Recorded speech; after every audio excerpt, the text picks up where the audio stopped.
ఇంట్లో ఎలాంటి లక్ష్మీదేవి ఫోటోలను పూజించాలో మనం ఈ వీడియో ద్వారా తెలుసుకుందాం. ఈ తప్పులు చేస్తే సంపద ఆవిరవుతుంది. శుక్రవారం రోజున లక్ష్మీదేవిని ఆరాధించేటప్పుడు కొన్ని నియమాలు పాటించాలి. ముఖ్యంగా కొన్ని రకాల చిత్రపటాలను పూజించకూడదని పండితులు సూచిస్తున్నారు. ఆర్థిక ఇబ్బందుల నుంచి బయటపడడానికి శుక్రవారం రోజున లక్ష్మీదేవి ఆశీస్సులు ఉండాలి. అనుగ్రహం కోసము ప్రత్యేక పూజలు చేస్తారు. ఈరోజు ఎటువంటి చిత్రపటాలను ఉంచాలో పూజించకూడదు మనం ఈ వీడియో ద్వారా తెలుసుకుందాము. శుభ ఫలితాలు. లక్ష్మీదేవి కృప కోసం పద్మంపై కూర్చున్న లక్ష్మీదేవి విగ్రహాన్ని లేదా చిత్రపటాన్ని పూజించాలి. ఈ చిత్రపటంలో లక్ష్మీదేవి కమలంపై కూర్చొని ఒక చేతిలో నాణాలు నిండినటువంటి కలశాన్ని పట్టుకొని దాని నుండి బంగారు నాణాలు కురుస్తున్నట్లు ఉండాలి. అంటే విగ్రహాన్ని లేదా చిత్రపటాన్ని పూజిస్తే సంపద శ్రేయస్సు లభిస్తాయి. ఇంట్లో ఈ చిత్రపటాన్ని ఉంచడం వల్ల లక్ష్మీదేవి కుటుంబ సభ్యులందరిపై తన ఆశీర్వాదాన్ని కురిపిస్తుంది.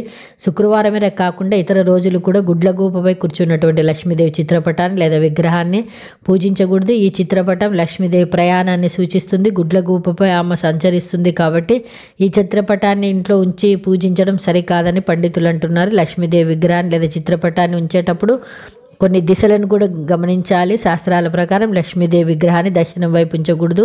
పగిలిన లక్ష్మీదేవి విగ్రహాలని ఇంట్లో ఉంచకూడదు. ఇలాంటి విగ్రహాలు నదుల్లో నిమజ్జనం చేసి కొత్త విగ్రహాన్ని ప్రతిష్ఠించాలి. ఇది ఉత్తరం వైపు ఉంచడం శ్రేయస్కరం. ఈ వీడియో నచ్చితే తప్పకుండా లైక్ చేయండి, షేర్ చేయండి, సబ్స్క్రైబ్ చేయడం మాత్రం మర్చిపోకండి. ఓం శ్రీ మాత్రే నమః.